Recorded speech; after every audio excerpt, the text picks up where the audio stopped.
شکریہ ہیرا رزلٹ نکالنے کے لیے، میں امی کو جا کر بتاتی ہوں۔ سوہن خوشی سے بھاگتی ہوئی رمشا بیگم کے کمرے کی طرف گئی، جبکہ ہیرا جل کر رہ گئی کیونکہ وہ خود تو میٹرک کے بعد پڑھائی چھوڑ چکی تھی۔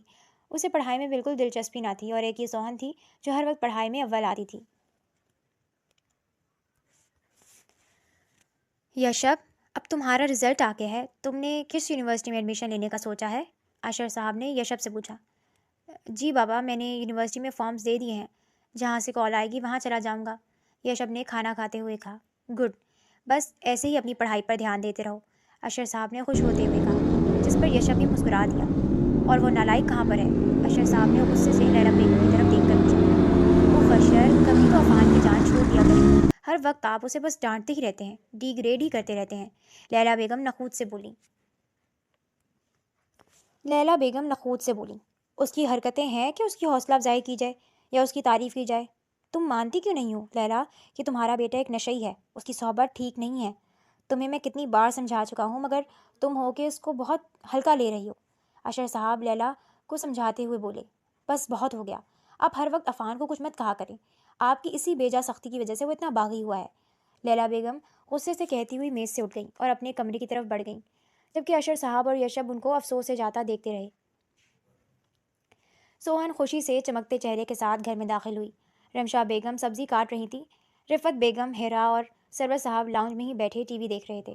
امی امی، آپ کو پتہ ہے کہ مجھے اتنی اچھی یونیورسٹی میں داخلہ مل گیا، سوہن نے خوشی سے رمشا بیگم کو بتایا، جس پر انہوں نے اسے ڈھیروں مبارکباد دی اور اس کا سر چوما۔ اللہ تمہیں ایسے ہی کامیاب کرے، رمشا بیگم نے اسے دعا دیتے ہوئے کہا۔ لو جی، یہ جو تم اتنی بڑی یونیورسٹی میں جانے کا سوچ رہی ہو تو اس کی فیس کون بھرے گا؟ ہاں، تمہارے چاچا کی کیا فیکٹریاں لگی ہوئی ہیں؟ رفت بیگم نے فوراً سے تیز لہجے میں کہا۔ چچی، میرے اچھے مارکس پر انہوں نے فل اسکالرشپ دی ہے، سوہن نے آہستہ آواز میں کہا، جس پر رفت بیگم تو جل کر ہی رہ گئیں۔ بھائی صاحب، میں کہہ رہی تھی کہ اب سوہن اتنی دور پڑھائی کرنے جائے گی تو اسے فون کی ضرورت ہوگی، رمشا بیگم نے سرور کمال کی طرف دیکھتے ہوئے کہا۔ ہاں ہاں، کیوں نہیں، جاؤ ہیرا، جا کر اپنے ابو کا پرانا فون لے کر آؤ۔ رفت بیگم نے فوراً سے بولتے ہوئے ہیرا کو بھیجا۔ وہ پرانا بٹنوں والا فون لے کر آئی جس پر صرف بات ہی ہو سکتی تھی۔ ہیرا نے وہ فون سوہن کو پکڑا دیا اور سوہن ماں کا منہ دیکھ کر رہ گئی، جنہوں نے اسے آنکھوں سے خاموش رہنے کا اشارہ کیا۔ کلب میں تیز میوزک چل رہا تھا، کچھ لوگ اسٹیج پر مگن تھے اور کچھ لوگ حرام مشروب کو اپنے اندر اڈیل رہے تھے۔ عفان بھی معمول کی طرح ڈرنک کر رہا تھا کہ ایک لڑکی اس کی طرف آئی۔ عفان نے ایک نظر اس پر ڈالی جس نے مختصر لباس پہنا ہوا تھا۔ ہائے، میرا نام سوزی ہے، اس لڑکی نے اپنا تعارف کروایا۔ عفان نے کوئی جواب نہ دیا۔ تمہارا نام کیا ہے؟ اس لڑکی نے پوچھا۔ عفان۔ عفان نے ایک اور شاٹ اپنے اندر اڈیلتے ہوئے بند ہوتی آنکھوں کے ساتھ سوزی کو دیکھ کر کہا، گڈ نیم، میں تمہیں کافی دیر سے دیکھ رہی تھی، تم اکیلے کھڑے ہو؟ سوزی نے اس کے گال پر انگلی پھیرتے ہوئے کہا، کیا تم سوزی کے ساتھ آنا چاہو گے؟ سوزی نے ایک آنکھ مارتے ہوئے کہا۔ عفان کے سر پر نشہ چڑھ چکا تھا، وہ فوراً سے سوزی پر جھکنے لگا جب سوزی نے بیچ میں ہی اسے روک دیا۔ ایسے نہیں، بدلے میں مجھے بھی تو کچھ چاہیے، سوزی نے عفان کے ہاتھ پر بوسہ دیتے ہوئے کہا۔ عفان نے مسکرا کر اپنی جیب سے نوٹوں کی گڈی نکالی اور سوزی کی طرف بڑھائی، اور سوزی مسکرا کر عفان کو اپنے ساتھ کلب کے اندر بنے کمرے کی طرف لے گئی۔ سوزی جیسی لڑکیوں کا کام ہی امیر زادوں سے پیسے ایٹنا تھا۔ آج سوہن کا یونیورسٹی میں پہلا دن تھا۔ وہ بہت خوش تھی، اتنی محنت اور کوششوں کے بعد آخر کار اس کا یونیورسٹی میں ایڈمیشن ہو گیا تھا۔ خوش ہونے کے ساتھ ساتھ وہ تھوڑی گھبرائی ہوئی بھی تھی۔ گورنمنٹ اسکول اور کالج میں پڑھنے والی لڑکی اتنے سارے لوگوں میں آ کر اپنے آپ کو اکیلا محسوس کر رہی تھی۔ اس نے BS انگلش میں داخلہ لیا تھا۔ وہ پوچھتے پاچھتے اپنی کلاس میں پہنچ گئی۔ نئے اسٹوڈنٹس کے آنے پر ریگنگ بھی بہت ہو رہی تھی، مگر شکر تھا کہ وہ بچ گئی۔ اس کی کلاس میں ساری لڑکے اور لڑکیاں کافی اچھے گھرانوں سے تھے اور ماڈرن تھے، جبکہ وہ مڈل کلاس اور دبوسی لڑکی تھی، ہمیشہ لڑکیوں والے اسکول اور کالج میں پڑھنے والی لڑکی کے لیے تھوڑا مشکل تھا۔ سب وہاں لڑکیاں جینس پینٹ پہن کر آئی ہوئی تھی، جبکہ وہ شلوار قمیض پر شال پہن کر آئی ہوئی تھی۔ کچھ دیر بعد ٹیچر آئے اور سب کا تعارف ہوا۔ 3-4 کلاس لینے کے بعد وہ یونیورسٹی کے گراؤنڈ میں آئی۔ اسے یہ نیا ماحول اچھا لگ رہا تھا، وہ پر امید تھی کہ وہ ضرور کچھ نہ کچھ اپنی زندگی میں کرے گی۔ یشب، جس کی آتے ہی لڑکوں سے دوستی ہو گئی تھی، گراؤنڈ میں بیٹھا اپنے دوستوں سے گپ شپ کر رہا تھا۔ اس نے MBA میں ایڈمیشن لیا تھا، آج اس کا بھی پہلا ہی دن تھا۔ وہ لوگ بات کر رہے تھے جب اس کے ایک دوست نے گراؤنڈ میں بیٹھی سوہن کی طرف اشارہ کیا۔ وہ دیکھ یار، اس لڑکی کو کیسے باجی بن کر آئی ہوئی ہے، یشب کے دوست ارتضیٰ نے ہنستے ہوئے کہا۔ لگتا ہے اس کا بھی آج پہلے ہی دن ہے، ایک لڑکے نے اندازہ لگاتے ہوئے کہا۔ ہاں، انگلش ڈپارٹمنٹ سے ہے، میری بہن کی کلاس میں ہی ہے،